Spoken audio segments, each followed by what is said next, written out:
gonna get started with our first panel.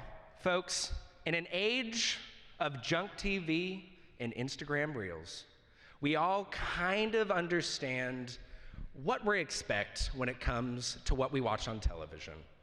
However, every now and then, there's a show like Attack on Titan that shows us that thought-provoking TV still exists.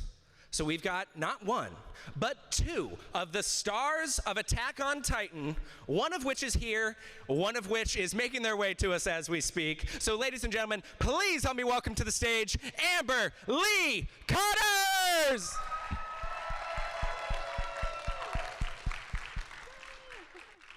How's it going? It's going good. Oh, this is really comfy. Exactly. Just eat me. I was like, like a Titan now. I was like asking them, like, are we gonna have the same furniture from Planet Comic-Con? They're like, no. Zach, prepare yourself. We've got brand new furniture for this show. Whoa. It's like the most comfy furniture I've ever worked on. Yeah, it's spicy comfy, like legit. So guys, this show is not just for you guys. You guys also get to be a part of it. We should have a stage mic. The lights are kind of bright. We should have a stage mic right over there throughout the duration of this panel. If you guys would like to make your way over to the stage mic, we would love to hear from you guys. So while we wait for them to line up, Amber, and I know James Grelle is making his way. But Amber, I wanted to start out, we talked a little bit in my fun little intro about the impact of AOT. So a lot of us are a fan of a myriad of different shows where they touch on, certain factors and certain things of intrigue, but it's pretty seldom that we have a show, and I'd argue especially in the anime universe, that touches on political intrigue or graphic body horror, quite like AOT does. So I wanted to ask, joining the show a little later, at what point did you realize that you were part of something special? Oh, so this is a great question. So I was a huge fan of Attack on Titan before I was ever in it. So I'm originally from Ohio, and that's where I started voice acting. And I was still in Ohio when the show first came out. So I would have been voice acting for a while, but nobody knew me. I wasn't working on anime or fully in industry. I was doing a lot of stuff online. So when Attack on Titan came out, I was like, this is amazing. This is so cool. I also just like darker stuff in general. So I was like, this is so freaking good. So I was like, but I'll never get to be part of it because I'm not there. And there's not a lot of female characters. And there's even less female shifter Titans. So I knew from the beginning it was something special. And I loved it. And the fact that years later, I got to not only be in it, but get to voice Pieck and, be my cart Titan. It was amazing. So it touches on, it touches on a lot of those factors. And one of the things that caused a huge discourse in the kind of social stratosphere is whether or not Eren Yeager was justified. Yes. So was that kind of an awkward thing that you being kind of part of the show kind of had to consider? I mean, the great thing about so many stories like this is so much of it's open to interpretation. So the fact that you have people arguing over if he was justified or not is, that's just a great story because it's all about perspective. And I'm sure from Eren's perspective, he feels he's justified, but from somebody else, it would be well, no, are you crazy? No. Are you crazy? But yeah, so it's just does the end justify the means? Are you if you individually believe that or not? So well, and what makes it a truly special show is because, again, those shifting yes. perspectives, right? From, as you put it, Eren Yeager's point of view, yes. what he was doing had a means to an end, yes. right? It was justified, for lack of a better term, whereas us as the audience, you can kind of see all sides and might not be caught in his sense of perspective. We can look at one another and be like, are you crazy? No. Right. But the fact that this show was so impactful that it caused people to just seemingly come out of the woodworks and just go online and say their perspective. Yeah. No, it's especially because you get it's not a black and white show at all. There's so much gray in there, and then seeing the different character perspectives and how each person is dealing with their individual suffering in this landscape. It's just so well done. I love it. I'm a huge fan of it. I'm so sad it's over, but I'm you don't need to draw it out. So you mentioned that you had been working professionally for years before joining Attack on Titan. And for lack of a better term, everybody, regardless of their profession, gets their aha moment where they realize that at least professionally, this is what I want to do with the rest of my life. So I'm curious to ask, at what point was showbiz and acting kind of registered to you as your aha moment, what you want to pursue professionally? Yeah, when I was 15, so it was a long time ago. A hot minute ago.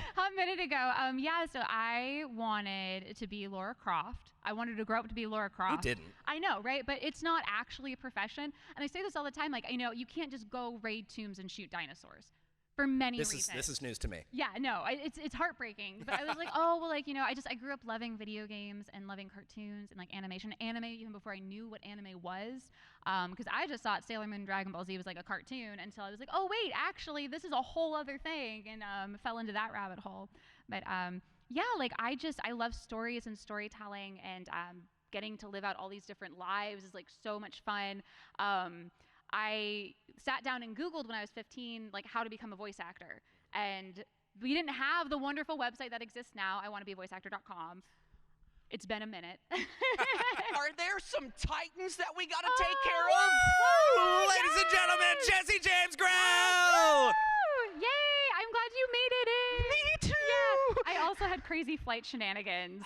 They never should have invented a 6 a.m. No, my God. So, Jesse, you actually joined us at a perfect moment because we're talking about our aha moments, how we got into showbiz. Yeah, and like, showbiz. or like when you knew you wanted to do this. Yep. Acting, voice acting specifically. Yeah. So you became aware that like Dragon Ball Z. Yeah, like all these things were written. I wanted to be Laura Croft, and I couldn't be Laura Croft. So I was like, well, I could maybe voice Laura Croft one day, or games and like shows and stuff. So I just spent literally every moment from like that point on, like, practicing and pursuing what I could from Ohio. I would drive to New York for some jobs. Oh, wow. And then eventually, I would drive there. I had to borrow my grandmother's car because I didn't have a car. I have to drive there, do the gig, and like drive home like early the next day. But I was like, whatever it takes, bro. And I eventually moved to Texas and then started doing stuff at like Funimation Crunchyroll. And then so I knew really early on that like this is what I want to do for the rest of my life. Well, on that note, one of the kind of unfortunate parts of wanting to get a showbiz, at least also at that time, because now it's become a little bit more acceptable, correct me if I'm wrong, to have like in-home studios where you can do a lot of your recording at home, but at the time, you kind of had to go kind of where the work was. So you'd have to travel to Texas, Texas. Listen, maybe, I don't, So Jesse, so again, same question. What was your kind of aha moment where showbiz became the goal and what you wanted to pursue? When I was 5 years old, my mother put me into children's theater because she was tired of me making costumes out of her good linen. And so I went into it, and the very first thing I did was a children's theater production of The Hobbit, and I played Gollum. You played Gollum? Yeah. I didn't know that. That's so fun. It was so much fun, and like it was one of the first times where I ever felt comfortable around people. Because I had a framework to work in. I was using my imagination. I knew what I was supposed to say. It felt comfortable, and it was exciting and thrilling, and it was something that I was just like, I want to keep doing this. I want to play a different character and a different character after that. And a couple years later, it clicked in my dumb mind that cartoon characters were not real, they were actors. And I was like, I'm an actor, I want to do cartoons. And you slowly, so around 7, I guess, is when I knew for sure, like, this is something I want to pursue. This is, like, voice work in particular was the goal. Being an actor, was the goal overall, but voice work was kind of like I want to do that. Especially because, you come to realize as a young actor growing up in the theater that you will almost only ever be cast for parts that you physically match the appearance of. Right. But with voice work, it's just all about what you can do with this. And so I just kept doing that through high school. And around the time, start of my senior year, a friend of mine that I'd known in the early days of the internet through like a GeoCities forum or an Angel Fire host. Yeah. And he lived in Austin, which was about 2 hours south of where I grew up. I grew up just outside Dallas. And he had a friend who was doing voice work for an anime dubbing company, which was back then called ADV Films. And I was a fan of theirs. I've been watching their anime for years. And I was like, give me the number. And so I got it. I called them too much, way too much than I should have. But I was a dumb high schooler, and they put me on their audition list, their Walla list, and in January 4th of my senior year, I went in and did my first professional voice gig, paid voice gig, and it just kind of went from there. And then I moved to San Antonio after graduation, and I would drive to Austin, which is, again, about an hour and a half, 2-hour drive. I'd do that. But then that studio closed, and the main office in Houston was where everybody moved. And so I was like, all right, well, there's a couple of directors that know me. They started casting me and everything. And I would drive 4 hours now from San Antonio to Houston, sometimes for 20 minutes worth of work, and go back just because I was trying to establish myself.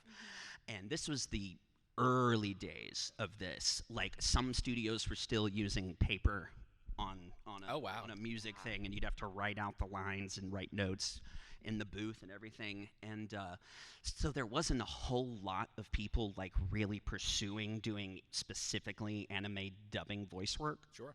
So I kind of got in at a really good stage. It was just all about making sure directors saw you. So I kept doing that 4-hour drive for like I have to assume that dedication of 4 hours for, like you said, 20 minutes. Yeah. Like helped out. 8 hours each, 8 hours each time I do it. And then I got really established there. I was doing great work. Then Funimation got, word of me, and I started doing the 5-hour each way drive to Dallas.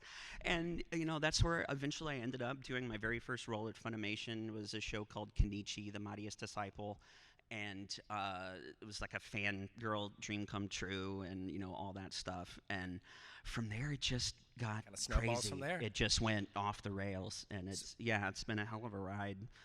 It's all I want to do with my life. I just want to keep it up.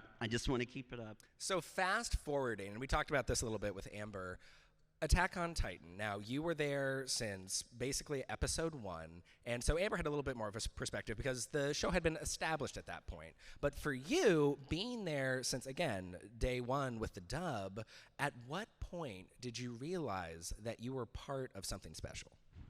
We knew it before we even got it. Because, at the time that we were about to do the dub, the all 12 episodes or 13 episodes of the first season had already aired. This was before simuldubbing. And remember those golden days? I do miss the DVD shows where it's just like, we all can in take one. our I know time. what's going to happen. We know everything. Oh, we don't have to worry about, this bit part in Ep 3 surely isn't going to become the main villain 5 episodes later. I guess we'll see.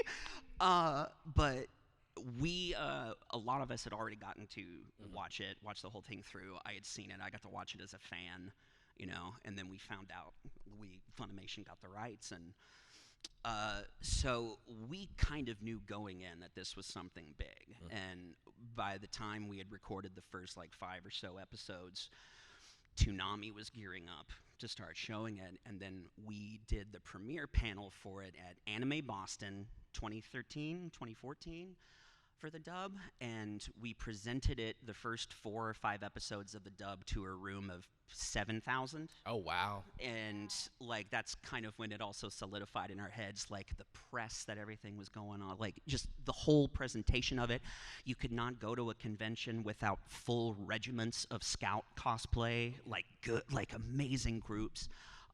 It just kind of was already there by the time that our dub hit circulation. It was already on its way, well on its way.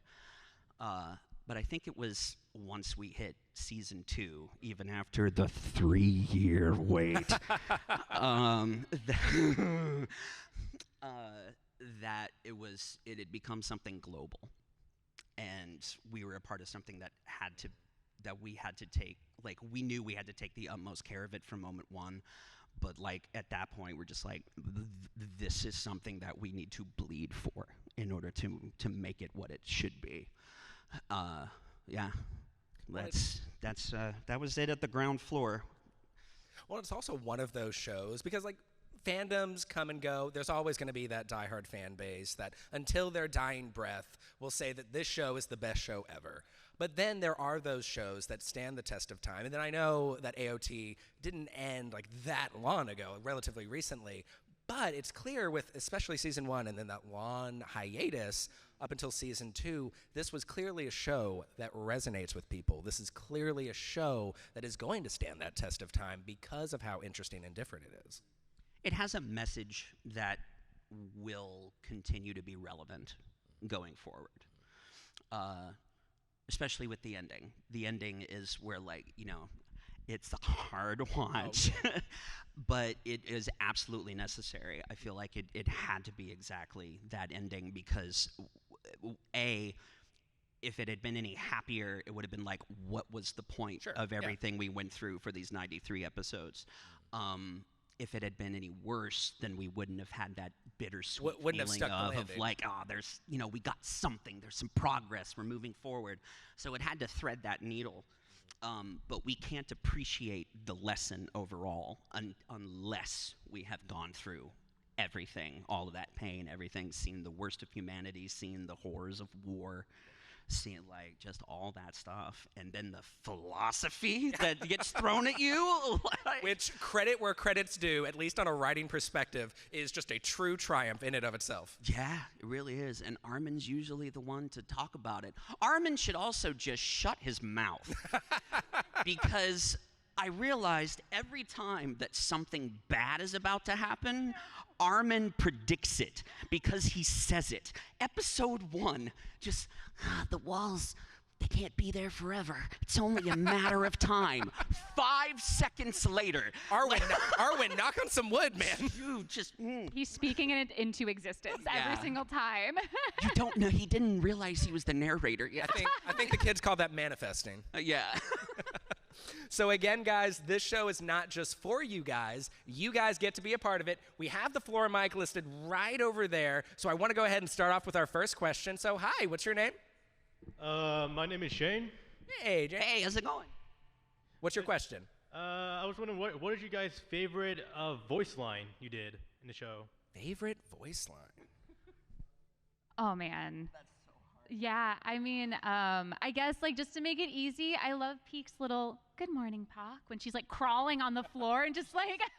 I'm just comfortable like this. Yeah, just, like, I'm just vibing like a little spider. Don't worry about it. I love Pieck so much. She's a little gremlin. Little gremlin. I love the voice you use for her. Thank you. That just kind of soft thing. It's so funny because, like, I had done the Cart Titan voice for her, like, a couple years before she showed up as, like, a human, right? And we didn't start doing human Pieck until COVID. So I was recording from my home studio, and I was living in LA, so it was, like, I had to be up at, like, I think it was maybe, like, it was like early in the morning because of the time difference. So I was just like, well, she's sleepy, so this is great because I am sleepy. It's just where she lived, and it was perfect. But it was thank so you. endearing for her.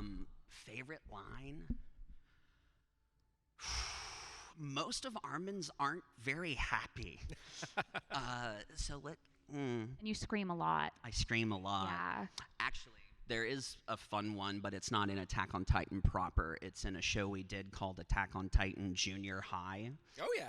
And, oh, yay, people who've seen Junior High! Yay! It is such a breath of fresh air after the first, like, we did it right after we finished season 1. And, like, we didn't cut up or crack up or do jokes or anything while we were in the booth for this show. Like, we all kind of just locked in, like, we have to keep this mindset going through. Played it straight. So it was great to have this sort of comedic relief, this release of all the stress. A little bit of levity. For, 13, weeks.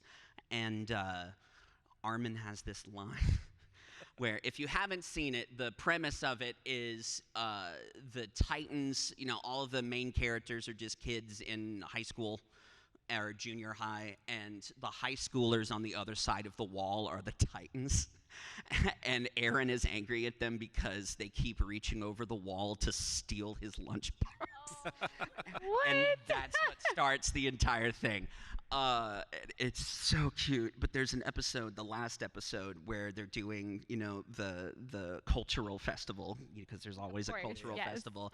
And because Aaron loves cheeseburgers, they have to do a cheeseburger stand, and they have to win.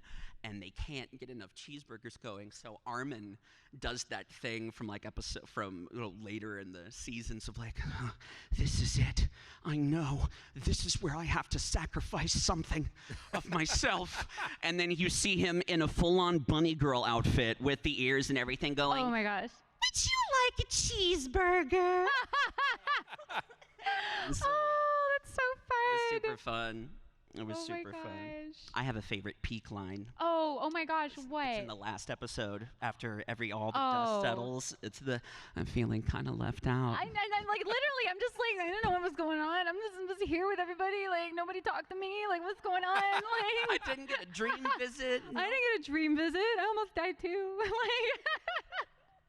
No, I'm always just so impressed by all your screaming, Jesse. Like, unbelievable. Thank you. Yeah. Never again. You're like, I'm good. My throat is not as iron as it was when I started these days. I made the mistake of doing it at conventions for people to hear for a while. That's very sweet of you. Yeah, never. No, Never you again. can't. Yeah. Did you know that for 2014, that original Armin scream was the most downloaded ringtone of that year? Stop. What? Honestly, though, I kind of found that out so a couple of years fun. later, Oh my right? gosh. I just love imagining how many parents and how many teachers that just Literally, oh my gosh. as an actor, how much of a badge of honor That's is so that? cool. Yeah, that's awesome. it was pretty yeah. Slide that into the LinkedIn resume. You should get a framed plaque that I mean, that's plaque worthy. Yeah, just Yeah, Yeah, you won right. this Oscar, but my scream was the most downloaded in 2014. 2014. Oh, it's so fun. Hi, what's your name? I'm Meg. Hey, Meg, what's your question? So I know both of you guys said that you were aware of Attack on Titan before recording your first lines, but did either of you read the manga all the way through before recording the final season? I know for me, I didn't. I try to once I'm especially if I'm in something, I'm I don't want any spoilers. I don't want to know, just because I like to live in the moment, and I get it not a more genuine reaction, but I'm getting what I would be feeling at that moment instead of just going back over it again. So I had no idea. I had no idea what was gonna happen. I didn't know if I was gonna live or die. I didn't know the people that died did, the people that lived did. It was crazy. I was like, what's gonna happen? It was really fun though.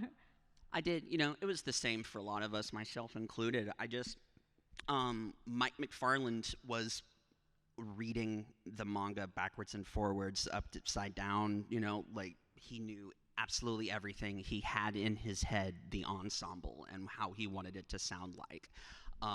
And if I had read ahead, then there is a very real chance that aside from knowing future spoilers, it could taint my view of how Armin is supposed to feel and sound in that instance. And if I then get into the booth and Mike has a completely different idea, then that can cause, not friction, we're not going to be rah, rah, rah, rah, but it causes where you a moment where you have to kind of navigate and massage it until he finds what he wants, and that takes away recording time from him. So I typically don't. The only thing I would do was watch the episodes in Japanese as they came out, just so I could see is there something crazy Armin does that I need to be prepared for. But I also wanted the mystery, I wanted to see what was happening. It's one of those shows where I wish that I could go back and watch it again for the first time. Sure. Yeah. Awesome. Thank you for your question. Thank you. Thank you.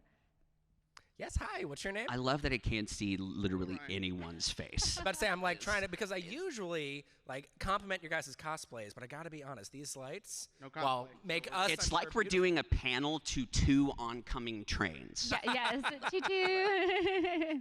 What's your name, brother? Ryan, Hey, Ryan, what's your question?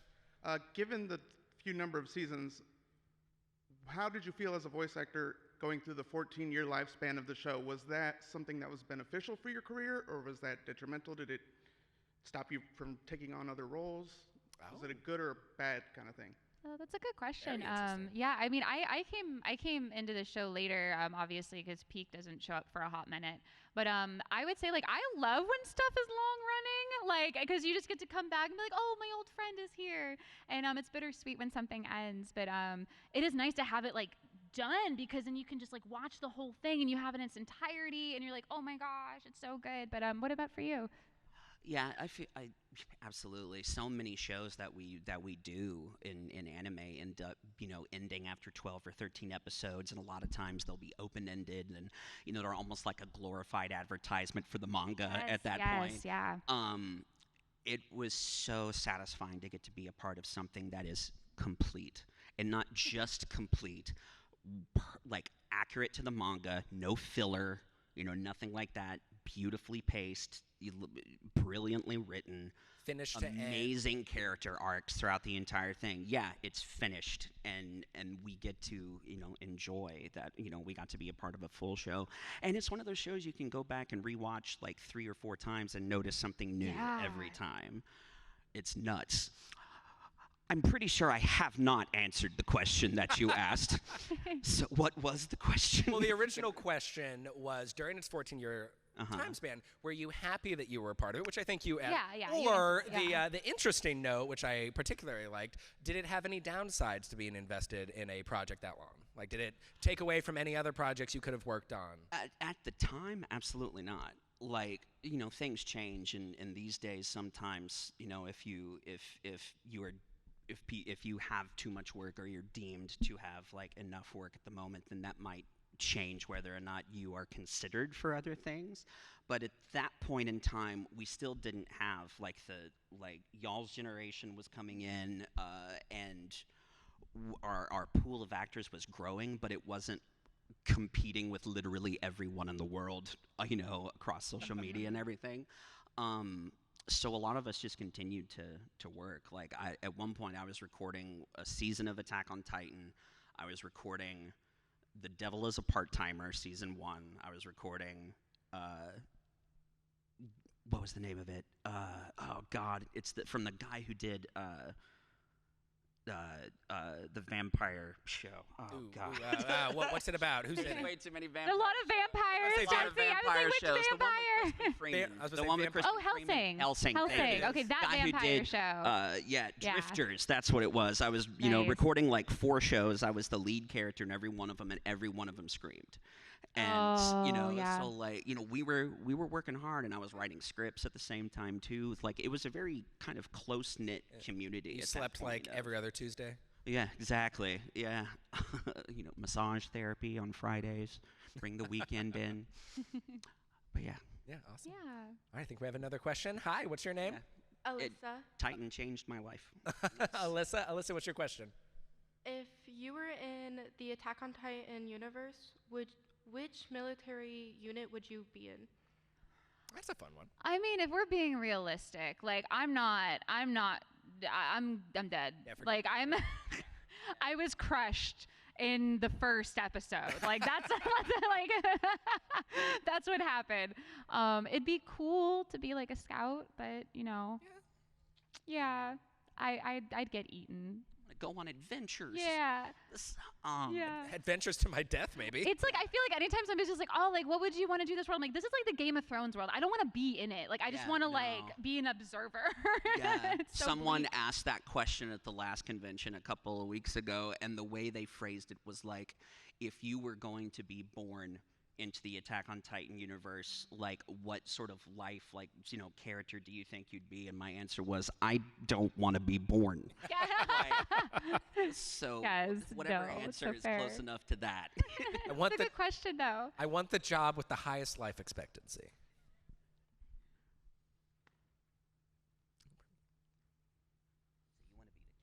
Absolutely. Ooh. He's not really below. I don't know. I want a total line between highest life expectancy, but I also want people to like me. Yeah, that's the tough That's one. hard. Yeah, you gotta find that middle ground. It's either Kane or Aaron or bust, I guess. Hi, what's your name? My name is Anakin. Hey, Hi, Anakin, Anakin. what's your question? It's man? over, Anakin. It's an awesome name. Thank you very much. I have the high ground. Don't ask me about any younglings, please. Okay, double-ended question. So, did you have a favorite season to work on, and was that different from your favorite season to watch? That's a really good question. Like the whole series is so good. I think season 1 is my favorite to watch still, just because like you were saying, if you could go back and like watch it, like having not experienced it before, like that first season is just like so friggin' impactful. You're like, what is going on? Like, what do you mean? So season 1 is still really special for me. Selfishly, the final season was really, really fun to record because Pieck got to do a bunch of badass stuff, and I was like, yeah, get it, girl, let's go. Pieck running down Oh the my spine, the bone. With nothing. She's just nothing. doing it. I'm like, oh. I love it so much. I honestly don't know. I think the first season is my favorite overall. Like, first episode. Like we say these days, if you watch it for the first time and at the end of Ep 5 you're not hooked, don't bother. Probably not the show for you. Yeah, for me, I feel like if you're not hooked within the first 3 minutes of the opening episode, because it is so goosebump inducing for me. Like, you get that little humanity, hope was, humanity was a pen, or home was a pen, humanity cattle, and then you see the Titan looking over at everybody all helpless, and then geese fly in front, and we're riding through the forest, and it's raining, and there's a Titan, and we get to see the ODM gear for the first time. For humanity! Whack! And then the first opening song hits. And it's such a banger. I got goosebumps now just talking about it. It's so good. Yeah, that for me is like Pieck. Not your character. No, but it's Pieck. Pieck. Yeah, different Pieck. Favorite to watch? I can't decide. Each one has its moments where every character gets to grow in some way, or something drastic happens that completely changes the course of what you thought the show was going to go, and it's just a ride. It's a great ride, no matter which season you're watching. I wouldn't be able to pick one. Because season 1, of course, sets that groundwork, sets the tone for the rest of the show. Season 2 expands on what we knew from season 1, and then, of course, every other season expands on those characters until finally the final season, where, as you put it, has that devastatingly poetic ending that could be hard to choose. Yeah, very hard. Thank you for your question. Hello, what's your name? Hi, my name's Rylan. Hey, Rylan. Rylan, what's your question? My question is, if you were able to choose your Titan, what would be your your first pick, or what would be your last pick? Ooh. My first pick would be the Titan from episode 2 that just runs. Oh, that's a good one. That's a really good one. He's just having a great time. Yeah, dude, that's a good Titan. There's do you mean any Titan, like any Titan? Any Titan, any Titan shifter. Yeah. I think the Jaw Titan's really, really cool. I am biased, though, because I love my Titan and her long snoot and her weird little face and the little naked butt, and she's, like, crawly, and you can, like, put stuff on her back. Yeah, like, as far as the one that I win, like, I don't, like, Annie's Titan freaks me out. Like, I don't like I don't like the skinless look. I don't she looks cool, but I'm just like, that's probably skinless okay. look with hair. With hair, I'm like, what's going on? Yeah, but that's me. I don't know. I mean, I wouldn't want the colossal like what Armin got. That's just too much responsibility. 100%. Yeah, because you could accidentally cut your finger, and something, and suddenly you've destroyed half a city. Ow, I stubbed my toe. Killed everybody around you. Yeah, I don't want that on my hands. But the Attack Titan could be fun. The Armored Titan looked really cool. I was about to say, not a lot of credit goes to the Armored Titan. Yeah, that was yours? Honestly, if you did not ask, but if I had to pick, probably the Armored Titan. Go Armored, yeah. Just because, like, in practice, I'm 155 pounds and 5'5", like, not very imposing. So to be able to turn into this muscle-bound armored unit, there's worse ideas. the ones that run freak me out. Like the ones that run really, really fast. I'm like, it's like runner zombies. I'm like, I don't want that. I do not want that. It is The Walking Dead with giants. Like, it's terrifying. Hi, what's your name? My name is Lexi. Lexi, what's your question? Who was your favorite character? Levi. I'm Levi trash. I love Levi. Without a hoot of hesitation. Levi, let's go. Jean. Oh, that's a good one. Horseface. Because I love his character development. I think he's one of those characters that sacrifices a lot for the whole thing. Even back in season 1, he gives up the easy life, the good life, because he sees what everybody else is doing is very important. And I think Jean is very brave, and the path that he ends up taking and the role he ends up playing is just so perfect for him. So good. There's so many good characters. He's a good guy. Oh, thank you for the question.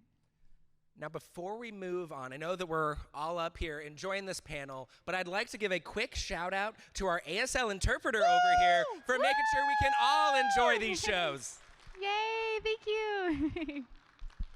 Alrighty, hey, what's your name? Hello, my name is Jenna. Hey, Jenna. Jenna, what's your question? If you could choose a different character to voice act, who would you choose from Attack on Titan? So in a parallel alternate universe. Vocally, the closest that I could do something fun would be Connie.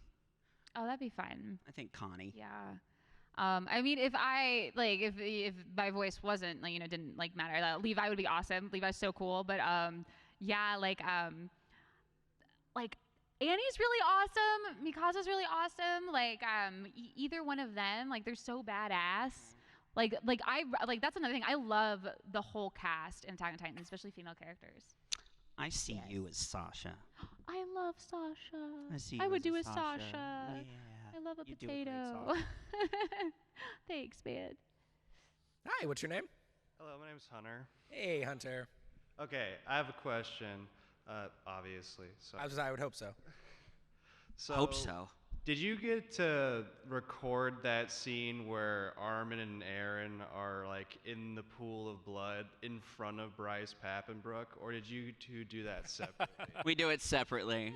Everything's recorded separately, sadly. Yeah. God, what a heartbreaking scene. Everything in the last 10, 15 minutes of that entire thing, the flashbacks and the mind visions and everything is just so hard. And that scene in particular, when just Armin's kind of realization, even though I think he's a little too hard on himself, but Armin's admission to being I'm part of this too. I'm part of the reason this happened, and hey, I guess I'll see you in hell, buddy. Look for me there. It was just so I wish we all could have recorded some of those final things together. Oh my gosh, that would have been the energy for an ensemble recording for some of that stuff would have been unbelievable. That would have been what a memory. At least for anime, ensemble voice casting is rare, correct? Oh, I've never done ensemble recording for voiceover. For anime, I think I've only ever done it for one prelay project and even that's rare now for prelay animation, which is sad because it's so nice having everybody. Yeah. Actors. Yeah, thank you. Thank you for your question. All right. Hello, what's your name? I'm Jay. Hey, Jay, what's your question? So, if you could go back and redub any scene, would you? What scene would it be and why? Ooh. Oh man, that's a great question. I don't think, at least not for this show, I wouldn't go back and touch anything. A lot of times, with anything that I do, I try to be this is the best I could do in the moment, and that's what I got where I'm at. But yeah, I was very happy, and Mike's a wonderful director, so there's nothing that he hasn't already pulled out that I'd be oh, actually, at least for my stuff. Yeah, no, agree, totally. We're all. Over the years, we're all, still growing and learning as actors. But even, before that, we are always giving it our best. We are always doing the best that we can with what we had at that time. And, I've certainly, there are I've certainly grown as a performer over, playing with Armin for the last 12 years, but I don't think I would go back and re-record anything. Because if Mike is like, that's good, that's how it's going to sound, it's good, and you trust that, That's a good I trust my director. Thank you for your question, Jay. Alrighty. Now I'm just thinking of that scene in the pool of blood. Oh. It's a powerful scene. Yeah. So I did want to ask you guys, as experts in the industry, a lot of the reasons people come to these shows are to, of course, see some of their favorite celebrities, visit the vendor hall, a myriad of different reasons. But one of the key ones that we've realized is a lot of people come to learn from experts in the industries that they're trying to get into about tips and tricks, early lessons they learned along the way. So I wanted to start by asking you guys, as seasoned veterans, how do you guys combat the feeling when rejection, which is present in any industry, but specifically entertainment, it is especially prevalent, when you put your all into these auditions and then either you get a formal rejection or sometimes you don't hear anything at all? How do you guys handle that when rejection inevitably comes? This is a great question. I would say you almost never get a formal rejection. Wow. It's like you just don't know, and then it comes out, and you're like, "Wasn't me." And I would say it's hard. It's hard, and this is something that does affect everybody. And literally, I could give you a whole TED talk on it, but I'm going to give you some advice that I think is really important, and it's to have a life outside of just this. And that's for a couple reasons. One, life is short, and even if doing something you love and you're in your career is super important to you, sure. You do need to have time for yourself, time with friends and stuff, and all of that fuels you creatively. If you're an actor and you have nothing to draw off of, you're only going to be able to do so much. But so much of what we do is out of our control. So all we can do is show up, do our best in the moment, for the auditions, and kind of let it go. And it's hard because sometimes you get really attached to certain stuff where you're just oh my gosh, this is a dream project or a dream role. But I found that if you let it go, what's meant for you will come. And so many times that there's something that I've read on and I didn't get it, when it comes out, I'm oh, that person was perfect. I totally see I'm happy for that person. I wouldn't want to take it away from them. And I feel instead of getting so attached to the specifics, you have to be in love with the doing, and then what's meant for you will come. And things that you can't even imagine. I'm sure you never imagined Armin coming down the pipeline for you, and it's so special. Dream come true. Yeah. It's when we're told, when I first got into it, the prominent saying was, you'll get told no 99 times before you get your first yes. Yeah. And it definitely feels like that. And when you're first starting out, and you're waiting for that callback, and you're just waiting to see if you got anything. I remember sitting in my room just waiting for the phone to ring and then running, to go and get it and look at the caller ID. And in that one time that it said ADV Films, and they, I picked it up and they were like, we casting you as a prominent role in this show. And, that was, amazing. It was an incredible feeling. Sure. But there were many times before that where there's just nothing, and it would be heartbreaking. But yes, you absolutely have to figure out a way to detach yourself from it. Rejection will come to you as an actor multiple times a week, and you just have to learn to take the punches and roll on. And it can be hard. A lot of us, we'll watch a show, or we'll be fans of a show, like reading a manga or something, and then the anime is made, and we get a chance to audition for it, and then nothing happens, and there is that moment of oh man, I don't think I can watch this show for a little while, that sort of thing, really petty stuff. But when you do get it, it is such a gift, and you need to grab onto it with both hands and give it your all, because that may be the only chance that you get. Mm-hmm. You never know. Well, and other individuals that I've asked this question to, they brought up the good point that whenever you aren't cast, it's very easy to fall into the rabbit hole of, oh, I'm not good enough, or I blew that performance, where more often than not, you did fine. It's the fact that they kind of already know what they're looking for, and you just weren't exactly what they fit into that character. I'm the one thing that I miss is in-person auditions. Oh, me too. Oh my gosh, it's so much easier because like now like we record auditions like by ourselves with no director or anything, so we just have to be like, well, here's my version. Yep. And so many times, like as an actor, you're redirectable. You can make changes, and a lot of times you might be able to make the change that they're looking for, but because you're not there in person and they can't like be like, oh, could you try it like this? In a couple seconds, you just do it and be like, oh, great, you know? Yeah. Yeah. The way that I got so many of my Yeah. my initial roles at Funimation is because of the in-person auditions. You know, you come in, you get 15 minutes, you read for the characters you want, but you get that feedback. Yeah. Like, and for me, almost every time, the first take that like what I had in mind it felt more like the practice run, you know, and it was kind of what I had in my head.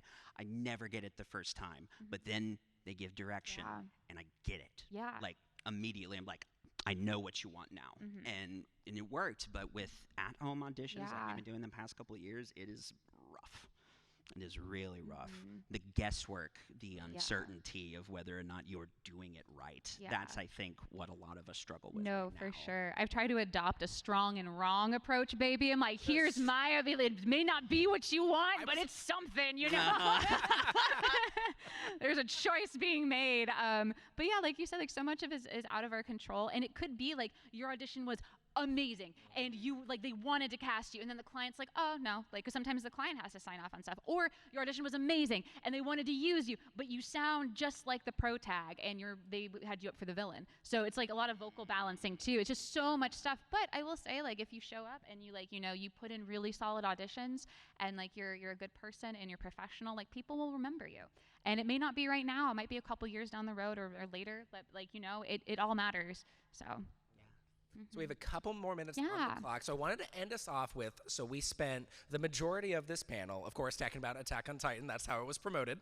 But I was curious to know, with your guys' long body of work, what are some projects that you guys have worked on in the past or characters that you guys have personally attached to that you either wish more people were able to experience, or just any of them that just like, again, just tug at those heartstrings? 90% of my shows. Yeah, that's fair. Princess Jellyfish. Oh, that's a good one. Snow White with the red hair.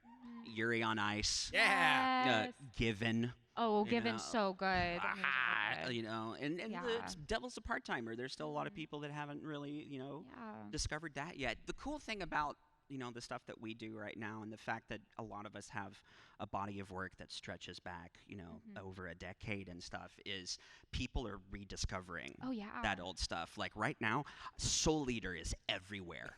It like, is. Are you seeing that? Yeah, like, it's crazy. I was like, I see so many Blairs and stuff. I'm like, it's back. It's back, baby.